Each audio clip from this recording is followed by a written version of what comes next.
네, 여러분 안녕하세요. 조명근입니다. 요즘 여러분들 갑자기 날씨가 쌀쌀해져서 많이 그 추위 때문에 또 힘드실 거고 또 환절기여가지고 건강에 유념하셔야 되는 시즌인 것 같습니다. 저는 어떻게 사람이 이럴 수 있나 싶을 만큼 최근에는 계속 그 병을 앓고 있는데요. 허리가 아파가지고 수술을 했고 그저께는 아내가 냉장고에 넣어놓은 음료수가 유통기한이 지난 건 줄 모르고 먹었다가 지금까지 장염으로 고생하고 있습니다. 오늘 하루에 화장실 막 30번씩 가고 좀 살이 빠진 것 같지 않나요? 네, 그렇게 지내고 있습니다. 여러분들도 건강 유념하시고요. 항상 유통기한을 잘 확인하십시오. 저도 이제 나이가 더 어렸을 때는 이런 게 과연 건강한데 뭐 약 안 먹고 잘 버티지 뭐 이렇게 생각을 했었는데 막상 이제 아파 보니까 쉽지가 않더라고요. 그래서 힘든 시간들 보내고 있습니다. 여러분들도 뭐 못지않게 힘든 시간들 보내고 있는 거라고 생각을 하고요. 아무래도 이게 이제 온라인 수업이다 보니까 여러분들이 많이 좀 지치고 다운되는 느낌도 많이 받으실 것 같아요. 그리고 무엇보다 수업이 계속 온라인으로만 진행되다 보니까 저랑 상호작용이 없다 보니까 여러분들이 수업에 대해서 흥미도 좀 덜 느끼고 재미도 없어 하는 것 같다고 느끼고 무엇보다 그 동영상 조회수를 보면은 많은 학생들이 잘 안 듣고 있거나 하는 것들을 알 수 있거든요. 몰아서 들어야겠다 이렇게 생각하고 있는지 몰라도 그렇게 하는 모습들을 보면서 좀 처음에 들었던 마음은 야속한 마음이지만 지금은 좀 안쓰러운 마음도 듭니다. 여러분들의 학기가 잘 마무리되고 또 성공적으로 될 수 있도록 지원하는 그런 제가 됐으면 좋겠다고 다시 한번 다짐을 하면서 오늘 강의를 시작해 보도록 하겠습니다. 오늘은 장학 활동에 대한 내용인데요. 학교를 다니다 보면 장학 활동이라는 것을 다양하게 경험을 하게 됩니다. 장학 활동이라는 것이 뭐 학교 다닐 때 우리가 그 최악으로 기억하는 순간들이 몇 가지가 있잖아요. 뭐 첫 번째로는 뭐가 있죠? 뭐 연구 수업 같은 걸 한다거나 연구 수업 연구 수업을 해가지고 이렇게 뭐 부모님이 오셔 그러면 이제 막 선생님들도 다들 긴장해 있죠. 자기가 수업하는 모습을 부모님들한테 보여줘야 되니까.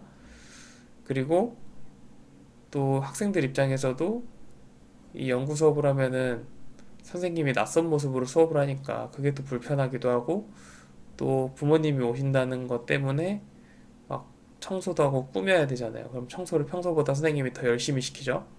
그럼 이제 학생들이 힘들어하고 그러다 보면은 이제 이 연구 수업도 사람들이 싫어하게 되는 거죠. 학생이고 선생님이고 다 연구 수업을 별로 좋아하지 않죠.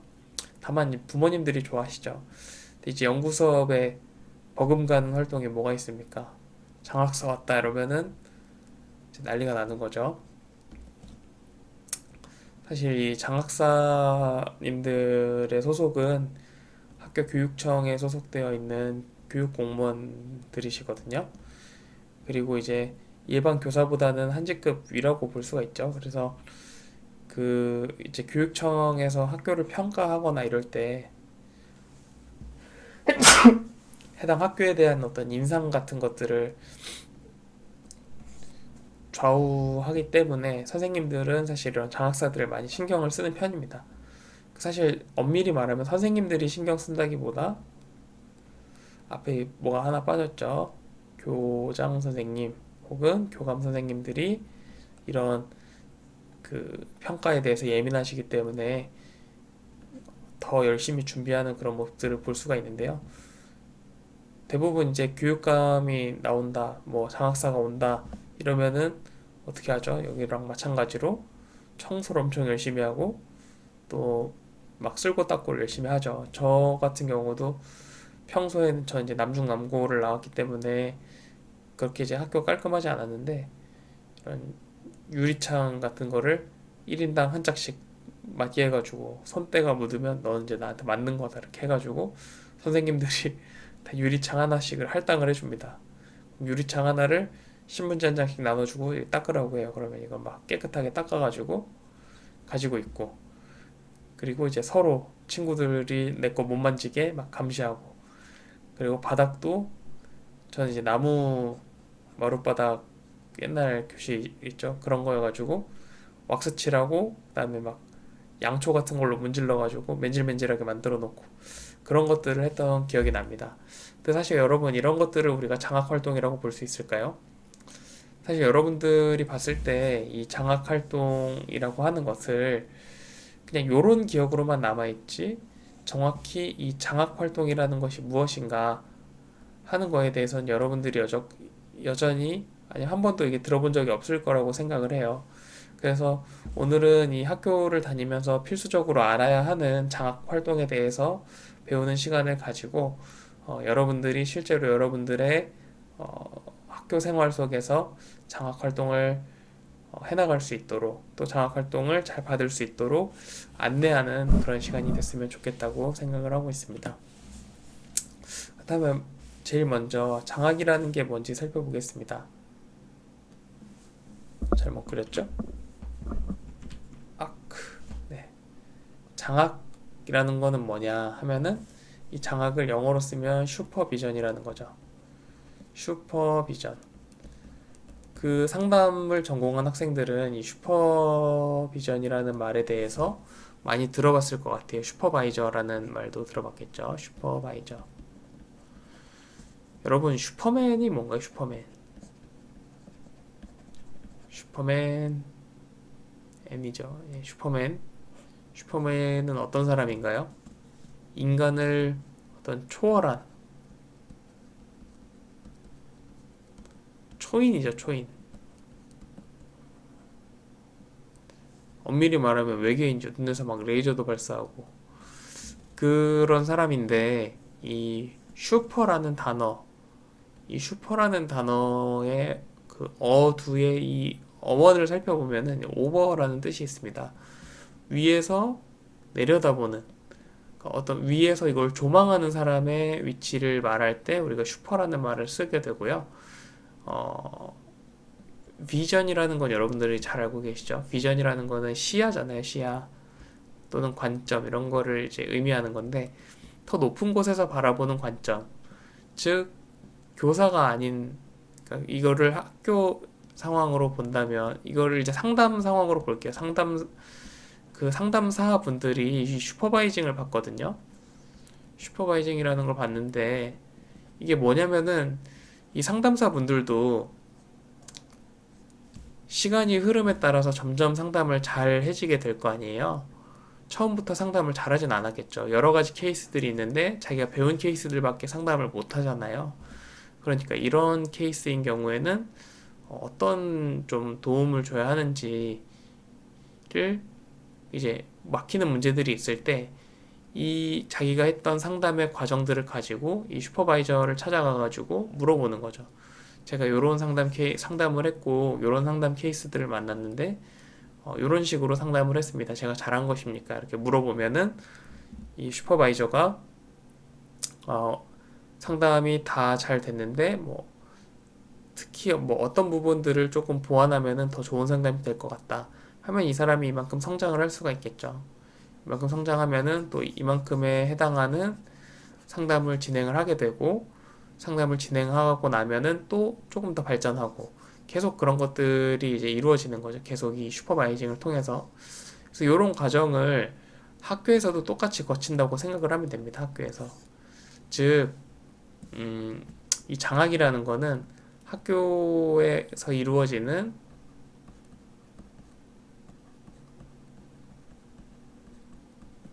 교육을 돌아보는 일을 한다고 보시면 됩니다. 즉, 학교에서 우리가 교육을 받잖아요. 이 교육이 효과적이고 효율적으로 이루어질 수 있도록 돕는 역할을 하는 거죠. 그 최근에 교육의 어떤 양적인 팽창 같은 것들은 이미 많이 이루어졌죠. 제가 학교를 다니던 시기만 해도 한 반의 인원수가 보통 40에서 42명 정도였어요. 초등학생 때. 중학교로 가서도 이 정도 인원이었고요. 43명 뭐 이 정도까지 됐었고, 고등학교 가서도 뭐 한 35명에서 40명 정도의 인원이었습니다. 인원이 이제 지금 기준으로는 되게 많은데, 저보다 한 세대 위, 저보다 한 10년 정도 선배들은 한 45에서 50명 정도의 가 한 반이었죠. 그러니까 반 인원수가 점점 줄어드는 게 보이시죠? 여러분들은 한 반에 몇 명이셨나요? 사람마다 다르겠지만 최근에 이제 제가 교생을 나가거나 했을 때 보면 한 반의 인원수가 20명대 후반에서 플러스 마이너스 10명. 그래서 뭐 20명 미만인 학급도 종종 있다고 하고, 뭐 도서관간 지역 이런 데를 빼고 한 20명에서 30명 사이에 한 학급의 인원이 포진되는 경우가 많았습니다. 그래서 저희 때가 딱 이 70년대생, 80년대생 생들이 이제 요때 이제 자녀들이 많이 태어나면서 굉장히 이제 많은 인원들이 출생을 했고요. 이 50년대생들이 사실 이 베이비붐 세대라고 하는 세대잖아요. 그래서 그 58년 개띠라고 하는 그 사람들이 제일 많이 태어난 거죠. 그래서 저희 아버지가 이 58년 개띠시거든요. 그래서 이분들이 워낙 많다 보니까 이분들이 자녀를 또 낳았으니까 또 인원이 또 많겠죠. 그래서 요 많았던 인원들이 계속 이제 많았던 건데, 이 인원수가 과연 언제까지 줄어들 수 있을까? 그리고 결국에는 이렇게 많은 인원을 한 사람의 교사, 한 사람의 담임이 책임지는 형태로 이제 진행이 되어 왔었잖아요. 그래서 이제 효과적인 어떤 학습이 이루어지기 힘들다라고 하는 것들이 우리나라 교육의 문제점으로 지적이 됐었는데, 그런 부분들을 이런 부분들은 보완이 힘들 거다. 왜냐하면 교사 한 명을 뽑는 게 사실 돈이 되게 많이 드는 일이기 때문에 교사를 막 급격하게 올리는 거는 힘들다. 요런 게 어떤 정설이었습니다. 그런데 어떻게 됐죠? 점점 출산율이 막 이렇게 저하가 되면서 결국에는 지금은 1인당 교사 1인당 학생 수가 현저히 적어진 것들을 확인할 수가 있었죠. 그렇게 되면서 그 교육이라는 것이 양적으로는 충분히 팽창을 했다. 즉, 학생 한 명이 받을 수 있는 교육의 어떤 양적인 퀄리티는 굉장히 충족이 되었는데, 양적인 측면에서는 충분히 확장이 되고 또 학교 교육이라는 것이 굉장히 커졌는데, 그거랑 그 발을 맞춰서 가야 되잖아요. 예를 들면 여러분, 중국 같은 데가 산업이 발전했다고 하는데, 중국 산업이 발전했어요. 중국 산업이 발전했는데 어떻게 발전했냐면 굉장히 양적으로는 많이 성장을 했죠. 옛날에는 우리가 그 중국산이라고 하면은 잘 안 믿고 안 쓰고 이랬는데, 최근에는 어떤가요? 막 대륙의 실수 이러면서 샤오미 이런 제품들 많이 쓰잖아요. 질적으로도 이제 향상되는 모습들을 보여주죠. 화웨이 폰 이런 거를 보면은 사실 기술적으로는 굉장히 우수한 수준에 다다랐다는 것을 볼 수 있습니다. 즉 양적인 것들이 어느 정도 되고 나면은 그 다음부터는 이제 질적인 문제들을 보게 되는데, 우리나라의 학교 교육도 이와 마찬가지로 질적 관리가 되게 중요해지는 시점이 됐다는 거죠. 이런 시점에서 사실 장학의 개념이 되게 중요해진다는 거죠. 즉 학교 교육의 질적인 측면들을 조금 이제 본다는 측면에서, 또한 이제 학교 교육에 대해서 사회가 되게 굉장히 많은 것들을 더 요구하기 시작했습니다. 기존에는 그냥 뭐 선생님 때려서라도 뭐 잘 가르쳐만 주십시오.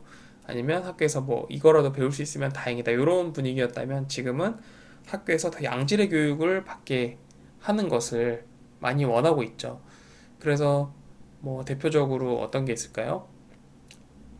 그러니까 이제 그 옛날에는 어땠습니까, 여러분? 기본적으로 교사들의 수준도 상대적으로 낮았고요. 이게 단적으로 이제 50년대나 이럴 때 보면은 저희 할머니가 이 50년대 학교 교사셨는데 대학을 안 나오고 교사가 됐어요.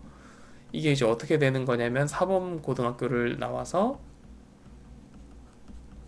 이게 이제 교사 자격증을 받고 교사가 되는 거죠. 근데 이때는 워낙 그 교사 숫자가 부족했기 때문에 어, 중학교를 이게 요즘 개도국에서도 많이 일어난 현상인데 초등학교에서 중학교 진학하는 사람 수가 워낙 적으니까 특히 여학생들 같은 경우는 중학교에 진학하고 나면 바로 어떻게 되냐면 초등학생들을 가르쳐요.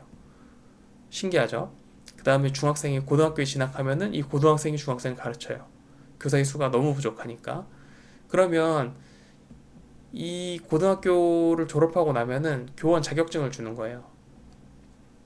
이 자격증을 받으면 어디서든지 할 수 있는 거 선택을 해서 할 수 있게끔 이런 자격증을 주는 거죠.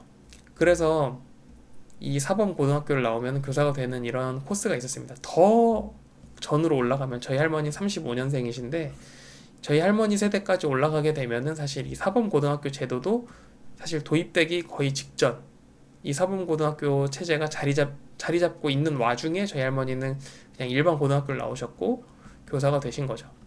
지금 이 사범 고등학교가 변해서 그 우리가 알고 있는 교대가 된 겁니다. 각 지역마다 하나씩 있죠. 서울교대도 있고 뭐 춘천교대도 있고 뭐 충주교대, 청주교대 이렇게 있잖아요. 그런 교대들이 사실은 이 사범 고등학교의 전신이라고 볼 수 있습니다. 엄밀히 말하면 이게 이제 고등학교였던 거죠, 옛날에는. 근데 이제 이렇게 발전하면서 근데 이게 이제 대학이 되고 4년제가 되고 그러면서 이제 교사의 퀄리티도 점점 올라갔고 옛날에는 어땠습니까? 교사 중에 그런 퀄리티가 막 뛰어나지 않은 교사들도 있었죠. 그랬었는데 점점 시간이 갈수록 교사의 수준이 점점 올라가고 또 이 IMF를 겪고 난 이후에 그 교직의 안정성 이런 것들 때문에 상위권 점수의 학생들이 사범대나 교대로 많이 진학을 하게 되면서 이 교사에 대한 수요 그리고 교사에 대한 어떤 퀄리티도 굉장히 높아지게 되고 임용고시의 경쟁률도 점점 올라가게 되는 모습을 확인할 수가 있었습니다. 제가 학교를 다니던 당시에 아직도 기억나는데 그 경기 지역의 사회과 교사를 뽑는데 4명을 뽑는데 1100명이 지원을 했어요. 그래서 250대 1의 경쟁률을 기록하는 것을 봤습니다. 그랬더니 누가 이런 말을 했죠. 이거는 양반이다. 미술교사는 한 명이 나거나 안 날 때가 있다. 0명이 나면 이제 지원을 못 하는 거죠. 그런 경우도 있기 때문에 이게 이제 어렵다. 이런 얘기를 한 것을 본 적이 있습니다. 어쨌든 이렇게 경쟁이 치열해지면서 더 학교 교육을 잘 받아야 된다 하는 학교 교육에 대한 기대감도 높아지고 뿐만 아니라 이 교사 말고 학부모들의 학력도 같이 높아졌기 때문에 학부모의 학력도 같이 높아졌기 때문에 이런 그 사회적인 요구는 점점 이제 커질 수밖에 없겠죠. 최소한 그 학부모보다는 더 많이 알고 더 관심이 있게 애들이 이제 교육되기를 원하는 것들이 당연히 부모의 당연한 마음이겠죠. 그래서 그런 부분들을 생각을 해야 된다라는 것이 이제 장학의 어떤 필요성으로서 하나가 보여질 수 있겠습니다. 그리고 거기에 더불어서 2011년에 시행된 그 2010년에 시행이 됐죠. 처음에 이제 그 체벌금지법이라는 게 2010년에 서울 지역에서 처음 시작이 됐고 그 다음에 서울, 경기, 그 다음에 전국으로 퍼지게 된 건 2011년 정도죠. 그래서 그 체벌이 금지되기 시작하면서 교사의 어떤 위상이 조금씩 내려오기 시작합니다. 교권이라는 것들이 무너지게 되는데요. 그 최근에 이런 참교육이라는 그 웹툰이 나왔습니다. 네이버 월요 웹툰인데요. 이 무너진 교권 이런 것들을 이제 이야기하면서 이 사람이 학교에 가가지고 막 학생들을 때리는 내용입니다. 그게 이제 진짜 교육이다. 뭐 막 그런 그 나라에서 교권이 너무 무너지니까 이런 사람을 고용해가지고 실제로 어떤 그 학교를 정해가지고 그 학교의 어떤 폭력 문제나 이런 것들을 어떤 체벌로서 해결하는 그런 모습들을 보여줌으로써 어떤 카타르시스를 유발하는 그런 형태의 교육을 보여주게 됩니다. 사실 이게 교육적인 웹툰은 아니라고 볼 수 있죠. 그런데 이제 이 만화 보여주는 거는 뭐냐면은 우리나라의 교권이 굉장히 무너져 있다 하는 것들을 단적으로 보여주는 어떤 하나의 현상을 보여주는 웹툰이라고 할 수가 있겠습니다. 그리고 교사 교육의 질적 수준이 높아졌다 이런 것들도 얘기했고요. 교사의 전문성 요구도 증대됐다. 이 위에서 말한 것들이죠. 그리고 이거는 이제 어떤 필수적인 건데 교사라는 사람들은 첫 시간에도 설명을 했지만 어떤 사람들입니까? 이 투신한 사람들이잖아요. 어려운 일에, 그러니까 공부도 잘했어. 공부도 잘하고, 그다음에 성적도 좋았고, 학교에서 말도 잘 들었고, 모범적이고, 성실하고, 이런 사람들이 원래대로라면은 대기업이나 이런 데 취업했으면 훨씬 많은 돈을 받을 수 있었던 사람임에도 불구하고 내가 겪었던 그 학창 시절의 행복한 것들, 그리고 배움이 주는 즐거움이나 배움을 전달하는 유익, 그런 것들을 전달하기 위해서 사실 교사라는 직업에 투신을 한 거잖아요. 그래서 요런 그 교사의 가르치는 일에 대한 어떤 성취감을 더 높여주는 측면으로서 장학이라는 것이 필요하다. 이런 이야기죠. 장학이라는 게 아까 뭐라고 했습니까? 내가 가르치는 거를 그냥 가르치고 그 땡 이게 아니라 내가 가르친 과정들을 돌아보면서 누군가 이것들을 같이 봐주고 어떤 식으로 개선하면 더 좋을지에 대해서 이야기를 나누고 알려주는 걸 우리가 장학이라고 했잖아요. 그래서 그런 부분들을 장학이라고 하기 때문에 이런 장학이 어떤 교사들에게 있어서는 꼭 필요한 부분이다 하는 것들을 말씀을 드릴 수가 있겠습니다.